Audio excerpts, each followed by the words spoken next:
Everyone, welcome back to channel. So आज हम discuss करने वाले हैं second method of calculating the cost of equity capital. ठीक है, लास्ट वीडियो में हमने कॉस्ट ऑफ इक्विटी को कैलकुलेट करने के लिए जो फर्स्ट मेथड हमारे पास अवेलेबल रहता है that is dividend yield method, इसके ऊपर हमने डिस्कशन की थी।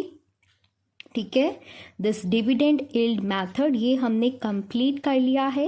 ये कंसेप्ट क्या है, कौन सा फॉर्मूला इसमें यूज़ किया जाता है, और एक प्रैक्टिकल क्वेश्चन भी हमने सॉल्व कर लिया था। जो भी पर्सन इंटरेस्टेड है तो they can watch that videos. वो सारी वीडियोस जो भी कॉस्ट ऑफ कैपिटल चैप्टर में अभी तक अपलोड कर दी है मैंने, वो सब आपको कॉस्ट ऑफ कैपिटल प्लेलिस्ट और फाइनेंशियल मैनेजमेंट प्लेलिस्ट दोनों में मिल जाएंगी, और दोनों प्लेलिस्ट का लिंक डिस्क्रिप्शन बॉक्स में है गाइस।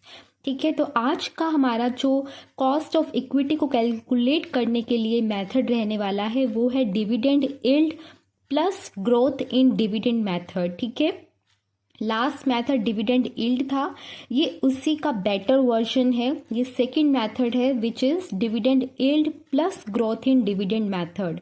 लास्ट मेथड जिसने भी वो वीडियो देखा है उसमें उस मेथड की ये लिमिटेशन थी कि वो मेथड जो है ये एजम्पशन लेकर चलता था कि the dividend rate will remain constant in the future also, कि डिविडेंड रेट जो है अगर कंपनी आज 10% दे रही है तो वो फ्यूचर में भी उसे ही कंटिन्यू करेगी। बट इस मेथड ने ओवरकम कर लिया है लास्ट मेथड की लिमिटेशन को, that is dividend yield method. इस मेथड की जो लिमिटेशन थी वो इस मेथड ने ओवरकम कर ली है। ठीक है, और इस मेथड का जो फॉर्मूला है जो हम यहाँ पर यूज़ करेंगे to calculate the cost of equity वो क्या गिवन है, D1 it means dividend. Dividend हम रखेंगे न्यूमरेटर में और डिनोमिनेटर में हम रखेंगे मार्केट प्राइस पर शेयर इंटू 100 प्लस जी, ये फॉर्मूला है। इतना तो हमने लास्ट वीडियो में भी देखा था, ये फॉर्मूला था, ये नहीं था, उसमें ग्रोथ रेट नहीं था, सिर्फ इतना था फॉर्मूला डिविडेंड यील्ड मेथड का। यहाँ पर ये जो एक्स्ट्रा है, ये जो जी है, ये जी क्या डिनोट करता है, ये जी डिनोट कर रहा है rate of growth in the dividend, क्योंकि ये मेथड लास्ट मेथड की लिमिटेशन को तो ओवरकम कर रहा है, जहां पर ये एजम्पशन थी कि ग्रोथ रेट नहीं है कोई डिविडेंड का, जो डिविडेंड आज दे रहे हैं वही इन फ्यूचर दिया जाएगा। बट अगर ये मेथड उस लिमिटेशन को ओवरकम कर रहा है दैट मीन्स कि कॉस्ट ऑफ इक्विटी निकालते वक्त जो एक्सपेक्टेड ग्रोथ रेट है डिविडेंड का उसे भी कंसिडर किया जाएगा और इसमें ऐड किया जाएगा। ठीक है, तो यहाँ पर जो एक्स्ट्रा आया है फॉर्मूला में वो ग्रोथ रेट आया है। ठीक है, the rate of growth in the dividend, कि कितने रेट से जो ग्रोथ है वो एक्सपेक्टेड है इन the amount of dividend, sorry in the rate of dividend. ठीक है, तो ये हमारा फॉर्मूला है जो आपको याद करना है, जो इस मेथड में यूज़ किया जाएगा। और इस मेथड की जो एजम्पशंस हैं गाइस, एजम्पशंस बिल्कुल सिमिलर हैं to that of dividend yield method. वो वाली वीडियो आप देख सकते हो, जो एजम्पशंस हमारी वहाँ पर थी वही सारी एजम्पशन है, सिर्फ एक एजम्पशन को छोड़कर except one, that is dividend rate remain constant. ये जो एजम्पशन थी लास्ट मेथड की वो इस मेथड की एजम्पशन नहीं है, क्योंकि इस मेथड की एजम्पशन क्या है, that dividend is expected to grow at a constant rate, कि डिविडेंड ग्रो करेगा और जो डिविडेंड की ग्रोथ का जो रेट है वो कांस्टेंट रहेगा, कि अगर 2% से इंक्रीज हो रहा है तो हर साल 2% से जो है वो इंक्रीज होगा डिविडेंड का रेट। तो ये जो है न्यू एजम्पशन है, और ये लास्ट मेथड की जो एजम्पशन थी इसकी जगह ये वाली एजम्पशन है। बाकी दो एजम्पशन सेम रहेंगी, और वो दो एजम्पशंस कौन सी थी मैं आपको दिखाई देती हूँ, एक मिनट। ये रही लास्ट मेथड की एजम्पशंस। इसमें जो ये पहली एजम्पशन है ये न्यू मेथड की एजम्पशन नहीं है, क्योंकि इस मेथड की एजम्पशन क्या थी, डिविडेंड यील्ड मेथड की एजम्पशन थी कि amount of dividend will remain constant. But हमारे dividend yield plus growth in dividend method की जो एजम्पशन है वो ये है कि द अमाउंट ऑफ डिविडेंड जो है वो कांस्टेंट नहीं रहेगा, that will subject to grow in future. ठीक है, वो जो है ग्रो करेगा फ्यूचर में। और सेकंड एजम्पशन जो है ये बिल्कुल सेम रहेगी, और थर्ड भी सेम है, share holders expect to get dividend at least equal to market rate of return prevailing in the market. ठीक है, कि शेयर होल्डर्स की क्या एक्सपेक्टेशन है कि उन्हें कंपनी से कम इतना डिविडेंड मिले जो कि किसके इक्वल हो, जो कि इक्वल हो to the market rate of return. Market rate of return मैंने आपको बताया था कि market rate of return average rate of return होता है उन सारे रिटर्न्स का जो दूसरी सिमिलर फर्म्स अपने इन्वेस्टर को दे रही है इन द इंडस्ट्री बहुत सारी फर्म्स को मिलकर बनती है और फर्म में हमारे पास स्पेसिफिक फर्म्स होती हैं, ठीक है। तो जो इंडस्ट्री का रेट ऑफ रिटर्न होता है उससे हम मार्केट का रेट ऑफ रिटर्न बोलते हैं। दैट मीन्स सारी फर्म्स का जो एवरेज रेट ऑफ रिटर्न है वो मार्केट रेट ऑफ रिटर्न को डिपिक्ट करता है। तो शेयर होल्डर्स चाहते हैं कि हमें कम से कम जो इंडस्ट्री का रेट ऑफ रिटर्न चल रहा है, जो average market rate of return चल रहा है, वो हमें मिले एज अ डिविडेंड रेट। और थर्ड एजम्पशन क्या है, that market price of share, कि ये जो मार्केट प्राइस है ये किसके ऊपर डिपेंड करता है, ये डिपेंड करता है अपॉन द डिविडेंड अमाउंट, कि कितना डिविडेंड कंपनी अपने शेयर होल्डर्स को दे रही है, उस पर ये चीज़ डिपेंड करती है कि कंपनी के शेयर की जो मार्केट में वैल्यू है वो कितनी होगी, ठीक है। तो ये दो एजम्पशंस जो डिविडेंड यील्ड मेथड की थी वही dividend yield plus growth in dividend method की भी है, बट ये वाली एजम्पशन चेंज हो गई है। यहाँ पर अब dividend yield plus growth in dividend method की जो assumption है वो ये है कि that amount of dividend will grow in future eight a constant rate, ठीक है।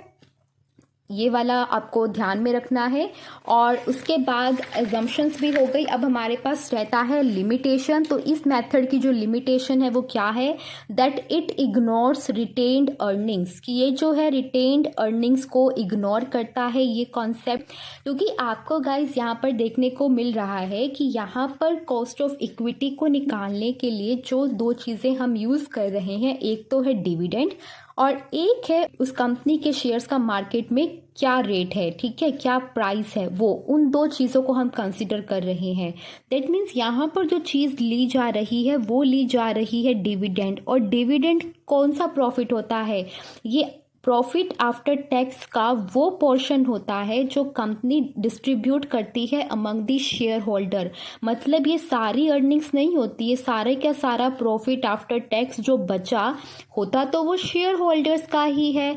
तो अगर लॉजिकली देखें तो ये जो सारा का सारा प्रॉफिट जो बचा है शेयर होल्डर्स में डिस्ट्रीब्यूट करने के लिए, उस सारे को यूज़ करना चाहिए कैलकुलेशन के लिए कॉस्ट ऑफ इक्विटी की, क्योंकि ये सारा पैसा है तो इक्विटी शेयर होल्डर्स और प्रेफरेंस शेयर होल्डर्स का ही, ठीक है। तो क्यों जो है सिर्फ और सिर्फ ये जो इस प्रॉफिट का वो हिस्सा यूज़ किया जाता है कैलकुलेशन के लिए जो कि एक्चुअली में डिस्ट्रीब्यूट किया है। इस वाले मेथड में जो लिमिटेशन दी गई है वो ये दी गई है कि ये जो मेथड है सिर्फ और सिर्फ डिविडेंड को यूज़ कर रहा है, जबकि सही में ये होना चाहिए कि जितना भी प्रॉफिट आफ्टर टैक्स बचा है, दैट मीन्स जो भी प्रॉफिट अब शेयर होल्डर्स का है वो सारे की सारी अर्निंग्स, मतलब कि ये जो अर्निंग्स हुई है कंपनी की eight the end of year, finally company को ये सारी अर्निंग्स को न्यूमरेटर में रखकर और नीचे शेयर का जो मार्केट प्राइस है उसे रखकर कॉस्ट ऑफ इक्विटी जो है कैलकुलेट करनी चाहिए। ये मेथड नेक्स्ट ये वाले मेथड की लिमिटेशन है कि ऐसा कर नहीं रहा, ऐसा होना चाहिए, ठीक है। तो इसीलिए बोला गया है कि ये जो मेथड है इसकी लिमिटेशन है that it ignores the retained earnings, और इसकी लिमिटेशन जो नेक्स्ट मेथड है अर्निंग यील्ड मेथड वो ओवरकम करेगा, ठीक है। तो आई होप तो आपको समझ में आया कि ये लोग लिमिटेशन क्या कह रहे हैं, कि प्रॉफिट आफ्टर टैक्स का वो प्रॉफिट जो डिस्ट्रीब्यूट एक्चुअली में किया जाता है अमंग दी शेयर होल्डर उसे डिविडेंड बोलते हैं, और जो नहीं किया जाता उसे रिटेन्ड अर्निंग्स बोलते हैं। तो ये कह रहे हैं कि इस प्रॉफिट आफ्टर टैक्स का जो आपने सिर्फ ये डिविडेंड वाला पोर्शन यूज़ कर रहे हो कॉस्ट ऑफ इक्विटी को कैलकुलेट करने के लिए, सिर्फ ये नहीं यूज़ कीजिए, आपको रिटेन्ड अर्निंग्स वाला पोर्शन भी यूज़ करना चाहिए। That means dividend plus retained earnings का टोटल जो कि अर्निंग्स है कंपनी की उसे यूज करो to calculate the cost of equity. ये ऐसा बोला जा रहा है, जबकि ये मेथड ऐसा कर नहीं रहा है, तो इसीलिए इसको इसकी लिमिटेशन में लिखा गया है, ठीक है। और ऐसा किया क्यों जाना चाहिए, आई होप सो वो आपको समझ में आ गया, क्योंकि सारा प्रॉफिट जो सारे एक्सपेंसेस और टैक्सेस पे करने के बाद बचता है वो अल्टीमेटली शेयर होल्डर्स का ही होता है, ठीक है। तो आई होप्स आपको कॉन्सेप्ट समझ में आया है कि dividend yield plus growth in dividend method का मेन कॉन्सेप्ट क्या था। और अब हम क्या करेंगे, ये जो फॉर्मूला गिवन है इस फॉर्मूला को यूज़ कर एक प्रैक्टिकल एग्जाम्पल सॉल्व करेंगे ताकि आपके सारे डाउट्स क्लियर हो जाएं, ठीक है गाइस। सो अब हम देखते हैं एक प्रैक्टिकल क्वेश्चन। जिससे आपके सारे कॉन्सेप्ट और अच्छे से क्लियर हो जाएंगे, ठीक है। So here is the question में क्या गिवन है हमारे पास, your company share is quoted in the market at 20 currently, at ₹20 currently. क्या कह रहे हैं कि मार्केट में जो कंपनी के शेयर की करंट मार्केट वैल्यू चल रही है, ठीक है, मार्केट में कंपनी के शेयर की करंट वैल्यू क्या है, ₹20। तो ये हमें क्या गिवन है, फॉर्मूला ये है अभी जो मैंने आपको बताया, ये आपको याद करना है, एग्जाम में नहीं होता है, ये आपको खुद याद करना होता है गाइस। और इस फॉर्मूला के ऊपर आपका कंसंट्रेशन पूरा होना चाहिए कि इसमें क्या क्या पूछा है, वही आपको इस स्टेटमेंट में से निकालना है कॉस्ट ऑफ इक्विटी को कैलकुलेट करने के लिए। तो सबसे पहले हमें फर्स्ट लाइन में क्या मिल गया, हमें पता चल गया कि जो मार्केट में क्या प्राइस चल रहा है कंपनी के शेयर का, वो चल रहा है ₹20। दैट मीन्स हमारे पास मार्केट प्राइस पर शेयर आ गया ₹20। उसके बाद लिखा है the company has paid a dividend of ₹1 per share. कंपनी ने जो लास्ट डिविडेंड डिस्ट्रीब्यूट किया हैज़ पेड, दैट मीन्स वो चीज़ हो चुकी है। The company is not deciding to pay, the company has already paid, ठीक है। कितना पे कर दिया है, ₹1 पर शेयर। दैट मीन्स ये हमारा D1 नहीं है, ये हमारा डिविडेंड नहीं है। अभी ये डिविडेंड वो अमाउंट दे रखी है जो ऑलरेडी पेड है, बट इसमें कितना ग्रोथ अभी कंपनी एक्सपेक्ट कर रहे हैं वो हम इसमें ऐड करेंगे ₹1 में। उसके बाद हमारे पास जो है एनुअल डिविडेंड जो पर शेयर है at the end of year जो कंपनी एक्सपेक्ट कर रही है to distribute among the shareholder, वो कैलकुलेट करना है, ठीक है। तो एंड यहाँ पर क्या लिखा है, the investors expect a dividend growth rate of 5% per year. ये बात आपको ध्यान रखनी है, यहाँ पर बहुत सारे लोग कंफ्यूज हो सकते हैं।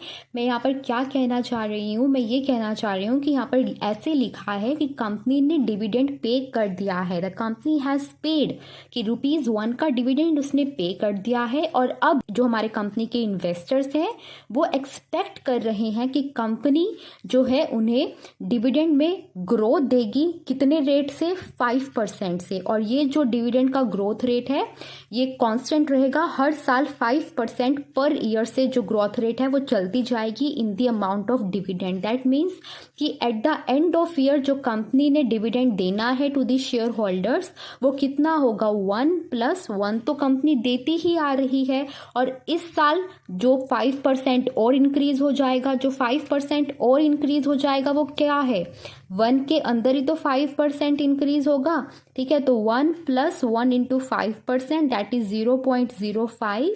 तो हमारे पास यहाँ पर जो डिविडेंड पर शेयर आ जाएगा जो शेयर होल्डर्स को मिलेगा eight the end of year, वो आ गया 1.05 पर शेयर, ठीक है। आई होप सो आपको ये बात समझ में आई है। तो हमारे पास डिविडेंड पर शेयर आ गया, मार्केट प्राइस पर शेयर आ गया। अब हमें चाहिए ग्रोथ रेट, और ग्रोथ रेट यहाँ पर लिखा ही है 5%, ठीक है। तो ग्रोथ रेट हमारे पास आ गया 5%। अब हम कॉस्ट ऑफ इक्विटी निकाल सकते हैं, क्योंकि हमें यही तो बोला है, ये सारी स्टेटमेंट दे रखी है, उसके बाद यही पूछा गया है कि इक्विटी कॉस्ट ऑफ कैपिटल क्या होगी। ये फर्स्ट सिचुएशन है, सेकेंड सिचुएशन मत देखिए अभी आप, क्योंकि हमें सिर्फ अभी फर्स्ट सिचुएशन के अकॉर्डिंग निकालना है। तो फर्स्ट सिचुएशन में जो ये फर्स्ट स्टेटमेंट पूछी है इसके अकॉर्डिंग हमारे पास कॉस्ट ऑफ इक्विटी क्या आ जाएगा, डिविडेंड पर शेयर हमारे पास 1.05 डिवाइडेड बाय हमारे पास मार्केट प्राइस पर शेयर कितना है 20 × 100 और प्लस ग्रोथ रेट कितना है 5%, ठीक है। तो हमारे पास यहाँ पर ये कितना आ गया, ये आ गया 5.05% प्लस 5%, सॉरी इट इज़ 25। 5 को 1.05 से मल्टीप्लाई करेंगे तो ये आ गया 5.25 plus 5%। So 5.25 plus 5% is equal to 10.25% हमारे पास आ गई cost of equity capital. I hope so आपको ये समझ में आया होगा। यहाँ पर आपसे जो गलती हो सकती है वो ये कि यहाँ पर जो लिखा है ना ₹1 per share has company paid to its share holders, तो ये कंपनी ने लास्ट ईयर दिया है। इस ईयर के एंड में जो कंपनी डिविडेंड देगी वो 5% की ग्रोथ रेट से देगी। दैट मीन्स 1 रुपीज़ का जो डिविडेंड हर साल देती आ रही है और उसमें 5% पर ईयर से इंक्रीमेंट, तो 1 इंटू 5%, तो 1.05 हमारे पास डिविडेंड की अमाउंट आएगी और ग्रोथ रेट हमारे पास 5% गिवन ही है। तो इस तरह से कॉस्ट ऑफ इक्विटी हमने कैलकुलेट कर ली। अब सेकेंड स्टेटमेंट में इन्होंने क्या बोला है, if anticipated growth rate is 6%, वो कह रहे हैं कि जो डिविडेंड ग्रोथ रेट है वो 5% की जगह अगर 6% होता per annum, that means per year, तो कैलकुलेट कीजिए मार्केट प्राइस पर शेयर। अब ये हमें इस चीज़ को कैलकुलेट करने के लिए बोल रहे हैं। कॉस्ट ऑफ इक्विटी वो कह रहे हैं कि लास्ट वाले में से ही हम यूज़ करेंगे जो हमने कैलकुलेट की है। अब इसको निकालने के लिए सबसे पहली बात आप यही देखिए कि पूछ क्या रहे हैं, पूछ रहे हैं मार्केट प्राइस निकालिए, क्या आएगा अगर ग्रोथ रेट 6% पर एनम हो जाता है। सबसे पहला फॉर्मूला को जो है थोड़ा एडजस्ट कर लीजिए अकॉर्डिंगली, मतलब आपका यहाँ पर क्या आ जाएगा, KEG उधर जाएगा, राइट। आई होप सो इतना सिंपल कैलकुलेशन सबको ही आता होगा, ठीक है। उसके बाद हमारे पास KE minus G divided by 100 is equal to D1 divide by हमारे पास मार्केट प्राइस, और उसके बाद हमें निकालना है मार्केट प्राइस पर शेयर, तो ये जाएगा ऊपर और हमारे पास cost of equity minus growth rate नीचे आ जाएगा, ठीक है। तो इस तरह से हमने ये फॉर्मूला थोड़ा सा एडजस्ट कर लिया क्योंकि हमें मार्केट प्राइस निकालना था, तो हमारा जो है न्यू फॉर्मूला ये बनकर आ गया, जो कि हमने इसी फॉर्मूला में थोड़ी एडजस्टमेंट कर कर इसे कैलकुलेट कर लिया है, ठीक है। अब हमें क्या चाहिए, डिविडेंड चाहिए। अब डिविडेंड पर शेयर हमें निकालना है। इसमें आया था 1.05, बट ये तब आया था जब ग्रोथ रेट 5% था। अभी जो आपका ग्रोथ रेट है उन्होंने क्वेश्चन में दिया है कि 6% जो है आपको एज्यूम करना है, तो यहाँ पर हमें डिविडेंड पर शेयर दोबारा निकालना पड़ेगा। 1 + 1 में अब हम 6% से जो है ग्रोथ रेट के अकॉर्डिंग निकालेंगे, तो यहाँ पर आ जाएगा 1.06 हमारा जो है डिविडेंड आ जाएगा पर शेयर। और उसके बाद हमारे पास कॉस्ट ऑफ इक्विटी चाहिए, ये गिवन ही है जो हमने अभी निकाली, दैट इज़ 10.25%। और उसके बाद यहाँ पर जो ग्रोथ रेट यूज़ करना है, क्वेश्चन में स्पेसिफिकली गिवन है कि अब आपको इस वाले सिचुएशन में 6% इसको एज्यूम कर कर चलना है। तो बस सब कुछ आ गया, अब इसको फॉर्मूला में हम पुट करेंगे और निकाल लेंगे। सबसे ऊपर क्या लिखना है हमें, dividend per share into 100 divided by 10.25 minus 6, ठीक है। कैलकुलेटर का यूज़ कर लेते हैं और इसे कैलकुलेट कर लेते हैं, ठीक है। तो ये हमारे पास क्या आ जाएगा,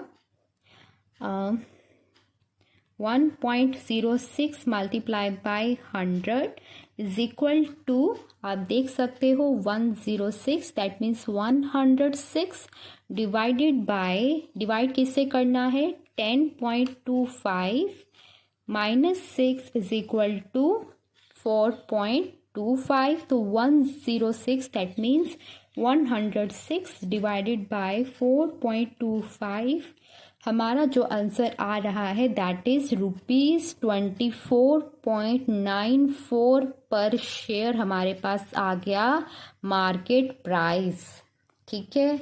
आई रियली होप कि आपको चीज़ें इजी लग रही हैं, मुश्किल नहीं लग रहा है समझना, और आपको ये बिल्कुल क्लियर हो रहा है कि मैं जो आपको बता रही हूँ, ठीक है। इस तरह से यहाँ पर हमने सेकंड जो हमारे पास पूछा गया था कि एंटिसिपेटेड कीजिए, अगर ग्रोथ रेट 6% है, ज्यूम कीजिए तो आपका मार्केट प्राइस क्या आएगा, तो वो हमने यहाँ पर निकाल लिया।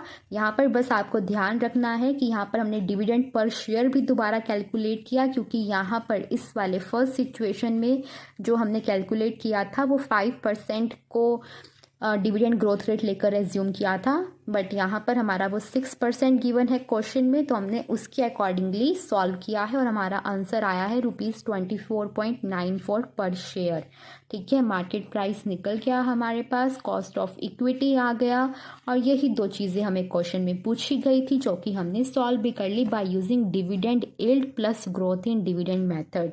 आई रियली होप आपके सारे कॉन्सेप्ट्स क्लियर हुए होंगे जो आपको इस टॉपिक के रिगार्डिंग पता होने चाहिए थे। Thank you very much watching the video, bye bye.